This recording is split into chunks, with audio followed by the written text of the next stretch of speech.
Tell you a little bit about myself. I'm from Birmingham. I grew up in Birmingham. I have a wife and I have a daughter, Clarence. She's 3.5. She'll be 4 on the 4th of July. And I have a son on the way. This is my son. My wife is pregnant. So we're having a son August the 26th. And so I'm ready for that. But I've been in real estate actually since '03. I received my license in '07. My background is banking. I started out in finance. And even when I was working at the bank, I was doing real estate. And how I started selling real estate was that I was selling my own real estate by buying and retailing property and turning it back around and selling it for a profit.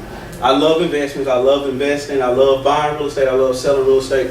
But as I started learning and working with people, I started having this sense of I can really direct and show people how to properly buy a house and find a good deal.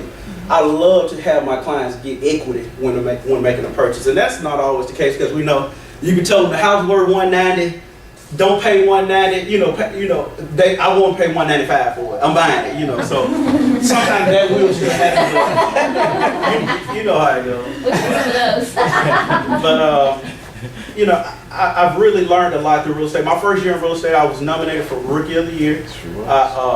And I tell you, the first day of starting, it was amazing. They sat me in front of a computer and just said, "Hey, you're in real estate. What's your purpose today? Why are you here?" And anybody feel free, just chime out. We weren't as good as you. All right. Kate stressed the fact that you have a system down to where you can spend 20 hours with a buyer and get them to close 98% of the time once you've got them in your web. Definitely. So that's what you, I guess, learn. How can we start making, getting finished with the buyer quicker, and not in the sense of, and I know a lot of times we have some people say, "Hey, I want to spend hours with my client," but at the end of the day, we are here to make money, and we'll spend time with them after the transaction, but we're here to make money.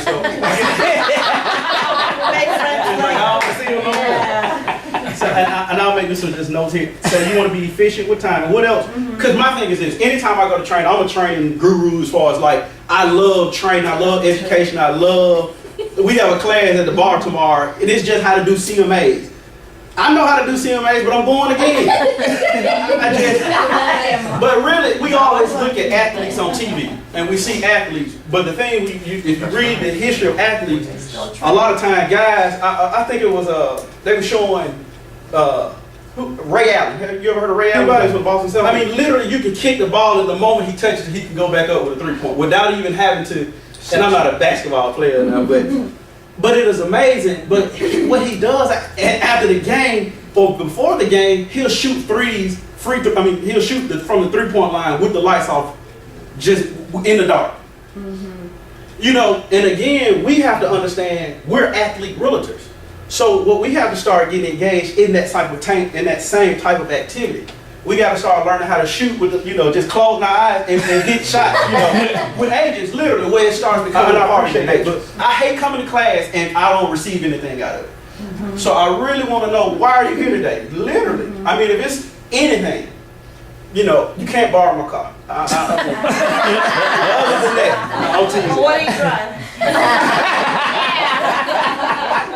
Efficient with your system where you can get in, serve the client properly, and continue to move forward with generating more business, because that'll get And knowing the tools that we have. Okay, understanding the tools. I'm just saying, we've got the stuff to do it with. Is it how to apply it? How to use them. Okay. Don't you use the KW stuff? Love everything. That's right. They laugh at me. I still get on the little videos. I watch those. I mean, it's just being efficient. So what else? What's making sense?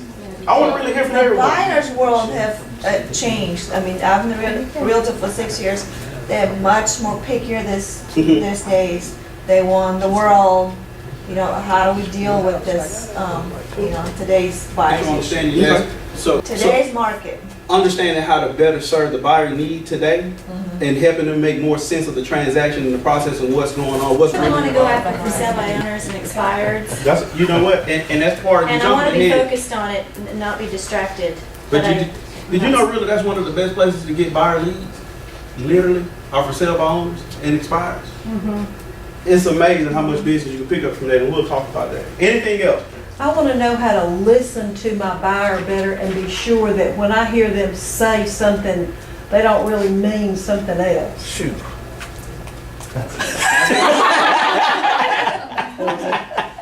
Well, Or maybe how to ask questions, leading questions to get the answers that we want. Well, Better educate the buyer in a shorter amount of time. Okay. Because it seems like it takes forever for them to really comprehend what you're trying to tell them. So if we can figure out a way to really get them on the same page in the beginning. Okay. And that's what I'm finding with the buyer consultation, which is so wonderful, because when they actually come in, I can sit down and say, but for that buyer who doesn't want to come in and sit down, how you can Okay. capture them that way. Are we all doing buyer sessions with people every time, every buyer? Not yet. No. If we're not doing it, what's the reason? When they call and tell you they want to see a house and I can just show it in 30 minutes, Okay. you know. It seems inconvenient. Okay. That's good. And I want us to make sure on our mindset, this is how I handle with my company. I am a professional the same way like an accountant, a doctor. I can't call a doctor and say, hey, it's not a doctor. I mean, yeah, a doctor in the box, but I'm saying, you're a real doctor. You can't call and say, I need an appointment in 30 minutes. And we're going to talk about how do you train the mindset of the buyer to make them have the respect, because a lot of people don't have respect for realtors. I mean, it's just the way they've been dealt with in the past. They really don't have, they think you just open up and show a key and that's all you do. It's easy. All you do is eat cookies and ride around. That's all realtors do. That's why I came in.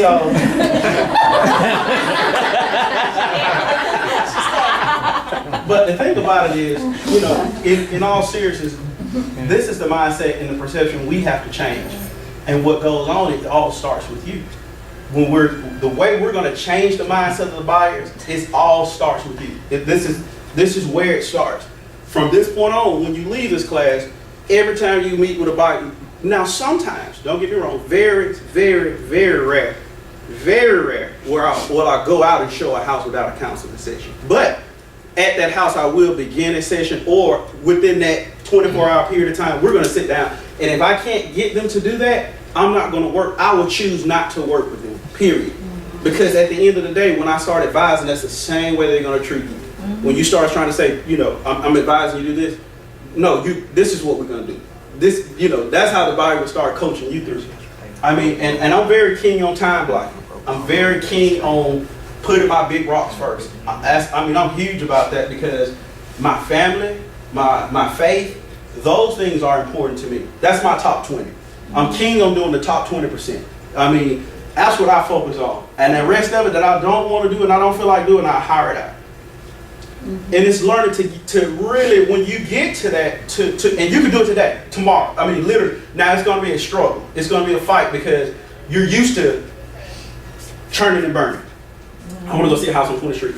Hey, can you go to the baseball game? Gotta go. You're used to that, so it's going to be a struggle in the beginning. Like I told you, I'm not on my home turf, but literally when we're doing training in the office, I have everybody turn their phone off, not even vibrate. Because again, it's getting you to a mindset of you're in control. I'm present with you right now. My phone is in the car. I'm not thinking about daycare. I'm not thinking about I got to go pick my daughter up. I'm not thinking about this morning when I left, I had a flat tire in the garage and I had to take another car. I'm not thinking about deals that's going on, clients I got to write up offers for that they emailed me last night. I'm not thinking about that. I'm thinking about you and serving you right now, and that's where I'm at. That's part of that being present, and like you were saying, being present to that buyer. When you're able to do that, you can fully engage and just listen. Just when I'm with that buyer, I'm with that buyer I have an hour block for them. If they're late, if they're 15 minutes late, they have 45 minutes. If they're 30 minutes late, they have 30 minutes left. And sometimes they can run over. It's not set in stone. It's not set in stone. I mean, my wife really has to tell me sometimes, really, because I am structured. I'm a structured person, and I'm bettering myself to be a little more flexible and sometimes understanding how to use the tools, asking the right questions, making sure that we're understanding exactly what the buyer wants, how to efficiently work with a buyer, get the transaction done, and not having to show 100 houses, and being able to close that transaction from contract to close, and how to work with the for sale by owners better. Is that what you were saying? How to and are you looking for listings? Yes. For the listing side of it. Okay. But, they're together. Definitely. I agree. Anything else? Did I miss anything? Anything else direct? Anybody? Buyers, when you have them sit down and face to face, but we just need to do that to see how serious they are. Mm-hmm. And those that want to jump from realtor to realtor to realtor to realtor, how we deal with that? How do you deal with that? I jump to that real quick. Can I answer that real fast?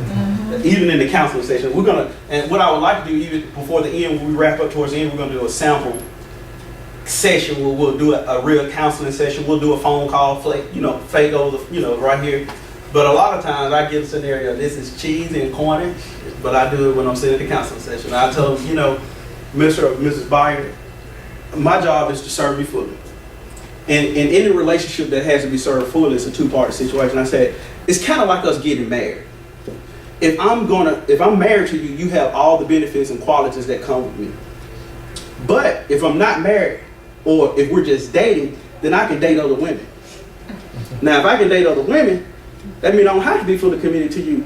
Or even if I'm married to you and you start working with another realtor, now we cheat on each other. I know that sounds bad, but it brings it home. I don't want to cheat on you. I don't want to cheat on you. I want to be fully committed. I want to be a good man to you. And I'm telling you, most are true about laughing, and they'll go ahead and let's proceed forward with signing that buyer agency agreement. I would not go out with buyers without signing an agreement. I haven't heard anyone say that. Are we getting agency agreement signed? Are we getting those signed?